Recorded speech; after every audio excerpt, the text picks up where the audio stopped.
అజారుద్దీన్ స్వీకారం. హాజరైన సీఎం రేవంత్ రెడ్డి, మంత్రులు. భారత్ క్రికెట్ జట్టు మాజీ కెప్టెన్ మహమ్మద్ అజారుద్దీన్ 62 తెలంగాణ రాష్ట్ర మంత్రిగా శుక్రవారం ప్రమాణ స్వీకారం చేశారు. రాజ్భవన్లో గవర్నర్ జిష్ణు దేవ్ వర్మ అజారుద్దీన్తో ప్రమాణం చేయించారు.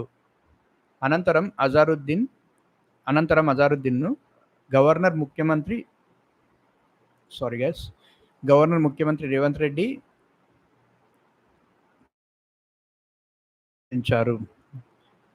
క్రికెట్ కెప్టెన్ నుంచి మంత్రి వరకు. 1963 ఫిబ్రవరి 8న హైదరాబాద్లో జన్మించిన అజారుద్దీన్ ఆబిస్లోని ఆల్ సెయింట్స్ హైస్కూల్లో పాఠశాల విద్య, నిజాం కళాశాలలో డిగ్రీ అభ్యసించారు. 1984లో అంతర్జాతీయ క్రికెట్లోకి అడుగుపెట్టి తొలి 3 సంచలనం సృష్టించారు. మిగతా 8వ పేజీలో. 1989లో భారత క్రికెట్ జట్టు కెప్టెన్గా బాధ్యతలు చేపట్టారు. 16 ఏళ్ల కెరీర్లో 99 టెస్టులు, 334 వన్డేలు ఆడారు. క్రికెట్ నుంచి రిటైర్ అయిన తర్వాత రాజకీయ రంగ ప్రవేశం చేశారు. 2009 లోక్సభ ఎన్నికల్లో ఉత్తరప్రదేశ్లోని మొరాదాబాద్ స్థానం నుంచి కాంగ్రెస్ పార్టీ ఎంపీగా గెలుపొందారు. 2018లో టీపీసీసీ వర్కింగ్ ప్రెసిడెంట్గా నియమితులయ్యారు. 2023 అసెంబ్లీ ఎన్నికల్లో జూబ్లీహిల్స్ అసెంబ్లీ నియోజకవర్గంలో కాంగ్రెస్ అభ్యర్థిగా పోటీ చేసి ఓడిపోయారు 2023లో. సో ఇటీవల ఎమ్మెల్సీగా అజారుద్దీన్ పేరును రాష్ట్ర మంత్రివర్గం సిఫార్సు చేయగా అది గవర్నర్ వద్ద పెండింగ్లో ఉంది. ప్రమాణ స్వీకార కార్యక్రమంలో స్పీకర్ గడ్డం ప్రసాద్ కుమార్, మండలి చైర్మన్ గుత్తా సుఖేందర్, ఉప ముఖ్యమంత్రి మల్లు భట్టి విక్రమార్కరావు,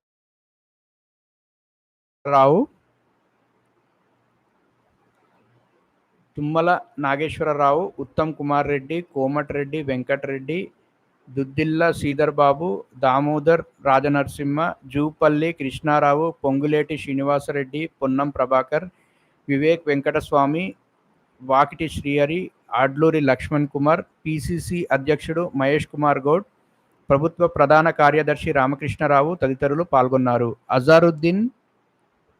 అజారుద్దీన్ కుమారుడు, ఇతర కుటుంబ సభ్యులు ఈ కార్యక్రమానికి హాజరయ్యారు. అనంతరం గవర్నర్తో మంత్రులు గ్రూప్ ఫోటో దిగారు. నా పదవి ఉప ఎన్నికకు సంబంధం లేదు. అజారుద్దీన్ ఆయన పదవికి ఉప ఎన్నికకు సంబంధం లేదంటున్నారు. అదేంటి చూద్దాం. సోమాజిగూడ ఈరోజు తన జీవితంలో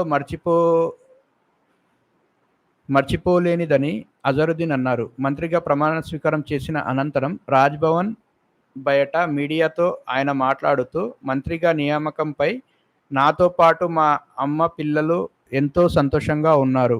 ఈ అవకాశం ఇచ్చిన కాంగ్రెస్ పార్టీ కేంద్ర రాష్ట్ర అధిష్టానాలు, ముఖ్యమంత్రి రేవంత్ రెడ్డికి కృతజ్ఞతలు అని చెప్పారు.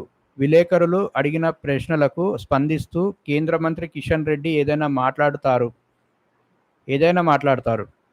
నా దేశభక్తి, దేశానికి చేసిన సేవల గురించి ఎవరూ సర్టిఫికెట్ ఇవ్వాల్సిన అవసరం లేదు. జూబ్లీహిల్స్ ఉప ఎన్నికకు నా మంత్రి పదవికి ఎలాంటి సంబంధం లేదు. ఇక్కడ ఒక్కచోటే కాదు, దేశమంతా నన్ను అభిమానించేవారు ఉన్నారు. జూబ్లీహిల్స్ రాజకీయాలపై ఆ నియోజకవర్గంలో మాట్లాడుతూ, సీఎం నాకు ఏ శాఖ ఇచ్చినా పేదల సంక్షేమం, అభివృద్ధి కోసం పనిచేస్తా అని తెలిపారు. దట్స్ గుడ్ అజారుద్దీన్ గారు. ఆయనను విమర్శించే హక్కు ఎవరికి లేదు. ఎందుకంటే ఆయన ఎలాంటోడు, ఎలా వచ్చిందని అందరం స్క్రీన్ మీదనే చూస్తున్నాం. సో కిషన్ కుమార్ రెడ్డి కానీ, కేటీఆర్ కానీ ఎవరికి కూడా ఆయన అనే హక్కు లేదు. ఈజ్ అ గుడ్ మీద మూవీ కూడా వచ్చింది. That movie also good and is a good person. Even documentary కూడా వచ్చింది నా మీద. ఆయన చేసిన ఎలిగేషన్స్ వాటి మీద అది ప్రూఫ్ చేయలేదు, చేపట్టలేదు. మరి ఎందుకు ఆయన అట్లా ఇది చేస్తారు? Is a good one guy. Azharuddin is a good one. ప్రమాణ స్వీకారం అనంతరం అజారుద్దీన్కు పుష్పగుచ్చం ఇచ్చి అభినందిస్తున్న సీఎం రేవంత్ రెడ్డి. గతంలో గవర్నర్ జిష్ణుదేవ్ వర్మ చిత్రంలో గవర్నర్ జిష్ణుదేవ్ వర్మ గారు ఉన్నారు. అజరుద్దీన్ ప్రమాణ స్వీకార కార్యక్రమానికి హాజరైన పొంగులేటి గుత్తా, ప్రసాద్ కుమార్, ఉత్తమ్ కోమటిరెడ్డి, మహేష్ గౌడ్, బట్టి, పొన్నం తదితరులు అందరూ పాల్గొన్నారు. చూడండి లైన్గా. It is a respect to the Azharuddin sir. ఇలాంటి రెస్పెక్ట్ ఎంతమందికి వస్తుందో చెప్పండి. It's really great year. And ఇది గైస్ అజరుద్దీన్ అనే నేను న్యూస్ అప్డేట్.